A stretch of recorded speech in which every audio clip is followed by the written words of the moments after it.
સુરતની વરાછા પોલીસે હીરા વેપારીને હની ટ્રેપનો શિકાર બનાવી લાખો પડાવી લેનાર ટોળકીની મહિલા સહિત 3 ને વરાછા પોલીસે ઝડપી પાડ્યા છે। સુરતમાં ફરી હની ટ્રેપનો બનાવ સામાવ્યો છે। સુરતના વરાછા વિસ્તારમાં રહેતા હીરા વેપારી હની ટ્રેપનો શિકાર બન્યો હતો। હીરા વેપારીની હની ટ્રેપનો શિકાર બન્યો હતો। હીરા વેપારીની કારનો યુવતીએ પીછો કરી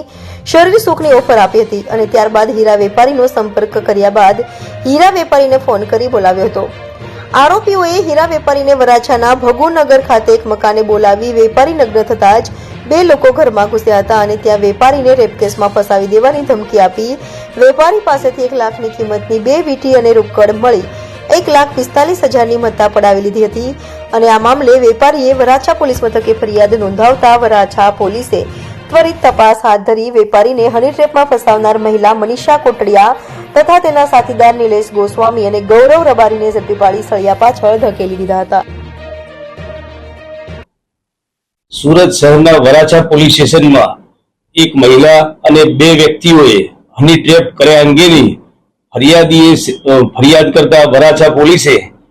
ગુનો નોંધી તપાસ હાથ ધરી અને સદર ગુનાના કામે સમગ્ર હકીકત જોતા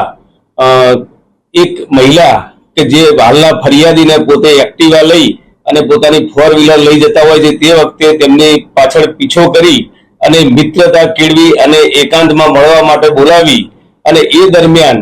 એના પતિ આવી ગયા તેવું કહી અને વરાછા પોલીસ સ્ટેશનના વિસ્તારમાં એક સોસાયટીમાં તેની જોડેથી 2 વીંટી જેની કિંમત 1 લાખ રૂપિયા તેમજ 45,000 રૂપિયા રોકડા એ રીતે 1,45,000 રૂપિયા તેમની જોડે પડાવી લીધેલા અને આ બાબતે પોલીસે એક અજાણી મહિલા તેમજ 2 અજાણ્યા વ્યક્તિઓ વિરુદ્ધમાં ફરિયાદ નોંધાવેલ હતી। વરાછા પોલીસ ઇન્સ્પેક્ટર અને તેમની ટીમે આ ગુનાના કામે 3 આરોપીઓની ધરપકડ કરેલ છે, જેમાં જે મહિલા હતી 35 વર્ષની આશરાની ઉંમર બતાવેલ હતી તે મહિલા તેમજ ગૌતમ તેમજ નિલેશ નામના 2 ઈસમોની પણ અટકાયત કરવામાં આવેલ છે અને હાલ તપાસ ચાલુ છે।